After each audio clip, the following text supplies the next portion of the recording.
Europe 1, La France bouge. Elisabeth Assayag. Bien sûr qu'elle bouge cette France et nous on le voit chaque jour en direct sur Europe 1 entre 13h et 14h avec des entrepreneurs, des patronnes, des patrons, des parcours de vie. Peut-être que vous avez vous aussi envie de monter votre entreprise, vous souhaitez en connaître les ficelles. Eh bien lancez-vous, osez, parce qu'autour de la table de la France bouge, chaque jour il y a des entrepreneurs. Aujourd'hui on parle gaz, on parle énergie, du gaz pour tous cet hiver, oui, mais il faut l'économiser tout de suite. C'est ce que vous nous avez dit, Dominique Mocli. Oui.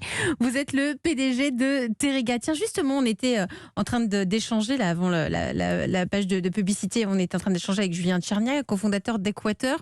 Equateur, donc vous fournissez de l'énergie verte aux particuliers, mais aussi aux entreprises. Vous, ça vous inspire grandement en tant que patron de Teréga.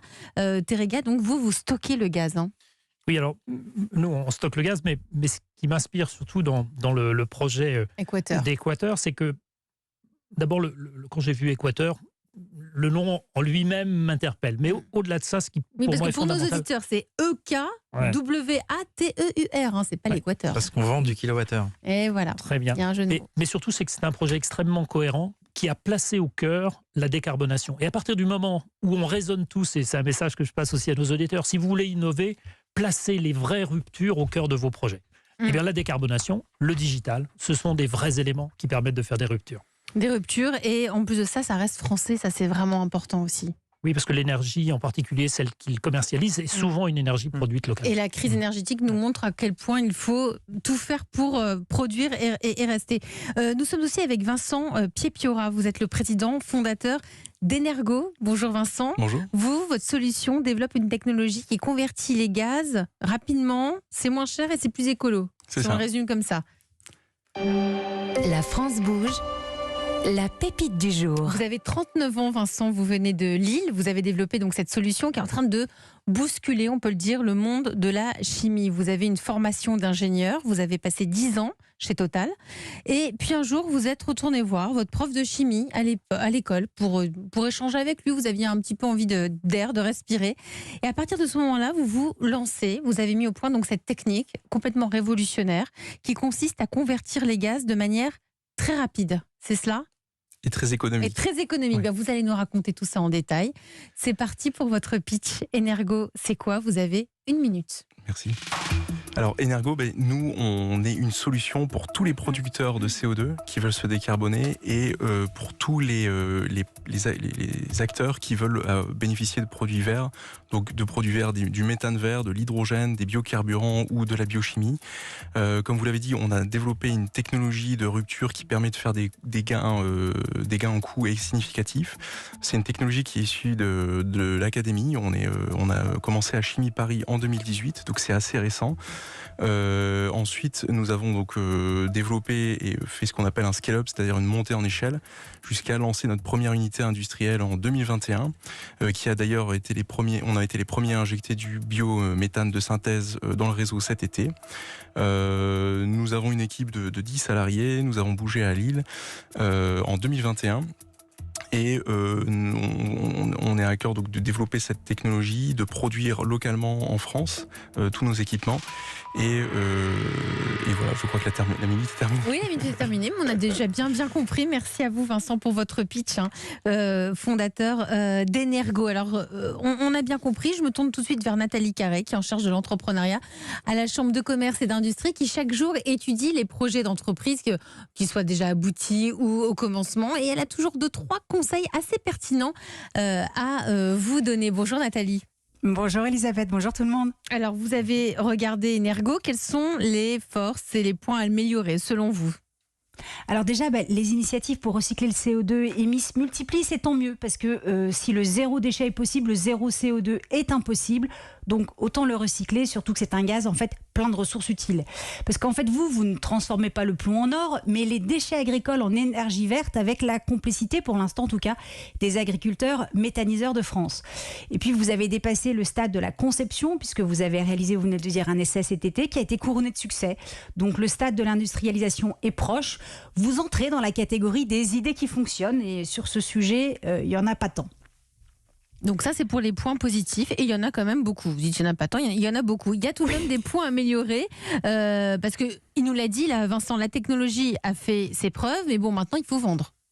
C'est mieux. C'est mieux. C'est alors, Oui, c'est l'objectif en tout cas. Attention, Alors, il 3 sort points. son stylo, son petit carnet, il est en train de prendre des notes. Donc on y va. Allez-y. Alors déjà, votre vitrine. Votre site internet, c'est votre vitrine, c'est votre meilleur allié à coût réduit. Aujourd'hui, quand on tape solution de décarbonation sur le web, on ne vous trouve pas. Donc alors déjà, rédigez en français. C'est plus simple pour être repéré. Rien n'empêche évidemment d'avoir une version anglaise aussi. 2, mettez en avant l'impact, la simplicité de mise en œuvre, si c'est le cas, les conditions de mise en œuvre, les cas d'usage surtout, bref, tout ce qui rend votre solution réaliste et réalisable, tant pour le maire d'une ville qui voudrait accompagner ses entreprises dans la décarbonation que pour un dirigeant d'une petite entreprise qui voudrait décarboner sa production ou produire avec des énergies vertes ou de la chimie verte. Même si pour le moment, ce ne sont que des maquettes de fonctionnement, ça permet de visualiser l'ampleur du projet et ses impacts et de se dire, cette solution me va ou pas. Et puis 3, ensuite vous rassurez en expliquant votre technologie, mais n'oubliez pas une version synthétique compréhensible par tous. Moi, j'ai pas tout compris, Évidemment, votre maîtrise du sujet, votre expertise doivent être présentées, mais d'abord une version compréhensible par tout le monde. Et puis, puisque vos clients sont les entreprises de conseil en décarbonation, il est temps de conclure des partenariats avec elles et pour cela, elles ont besoin d'informations claires pour savoir à qui proposer votre solution parce qu'elle ne l'est peut-être pas pour tout le monde. Donc, 3e axe, fédérer. Vous avez besoin de financement, d'entreprises pilotes, de prescripteurs, de collectivités peut-être aussi, de gens qui parlent de vous. Donc dites-le à toutes les entreprises de conseil que vous irez voir, aux journaux qui parlent écologie ou innovation, aux réseaux sociaux, sur votre site internet tout simplement. Tout le monde est prêt à aider, à tester. Il suffit de demander. Il est temps de quitter votre casquette d'ingénieur chimiste pour prendre celle de communicant, pour valoriser le travail réalisé.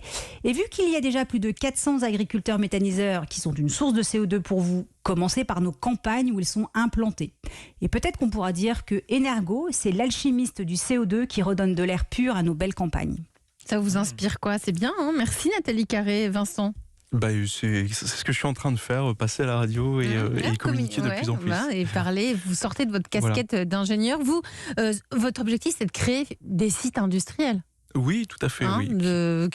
Pour les implanter, par exemple, dans des déchetteries. On peut utiliser dans des déchetteries, dans des sites biogaz, comme a dit votre collègue, dans des usines qui produisent du CO2. On parlait tout à l'heure de verrerie, d'acierie, de cimenterie, toutes ces industries qui produisent du CO2.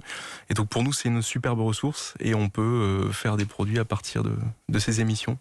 Qu'en pense Dominique Maucly, PDG de Teréga? Votre regard sur Energo? J'en pense d'abord que c'est une superbe aventure et moi je suis impressionné parce que quand on est ingénieur et qu'on part sans avoir le business model, etc., mais il faut des tripes et ils en ont et ils sont allés jusqu'au produt industriel et il a un c'est déjà en test, il y a un démonstrateur qui tourne. Ouais, et il a un superbe avantage que vous mettez en lumière, mais comme ça a été dit, je pense qu'il faut le mettre encore plus, vous pouvez utiliser du CO2 d'un petit peu n'importe quelle nature. Et ça, c'est clé, parce qu'en termes de génération de coûts, quand vous êtes obligé de filtrer le CO2, etc., avant de produire le produit fini, si vous n'avez pas besoin, c'est des économies. Donc un super produit, voilà, il faut avancer, mais c'est super.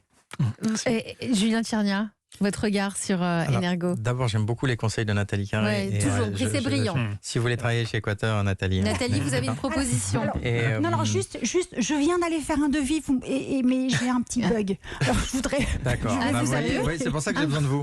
C'est exactement pour ça que j'ai besoin de vous. Parce que je déménage, vous m'intéressez beaucoup. Ok, on vous laisse échanger en antenne alors. Je vous donnerai un code promo en plus. Moi, je trouve que Energo, c'est une formidable solution de stockage d'énergie renouvelable et c'est la brique qui manque à la transition énergétique. Aujourd'hui, on est capable maintenant de produire avec des énergies renouvelables à un coût qui est infiniment moins cher que tous les autres systèmes de production nucléaire compris. La dernière brique qui manque pour que tout ça fonctionne bien, c'est le stockage. Et là, on a une solution qui en plus... et complémentaire avec Teréga. C'est ça, c'est-à-dire qui en plus utilise les infrastructures de Teréga une fois que c'est fait. Moi, je ne souhaite qu'une chose pour que la planète soit sauvée, c'est que ça marche bien et que ça arrive à se diffuser.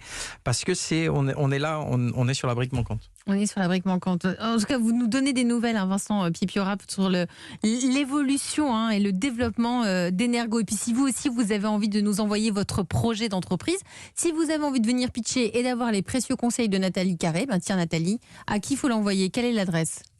C'est E1-lafrancebouge@europe1.fr et promis juré, Charlotte Barrican et moi, on lit toutes les candidatures reçues.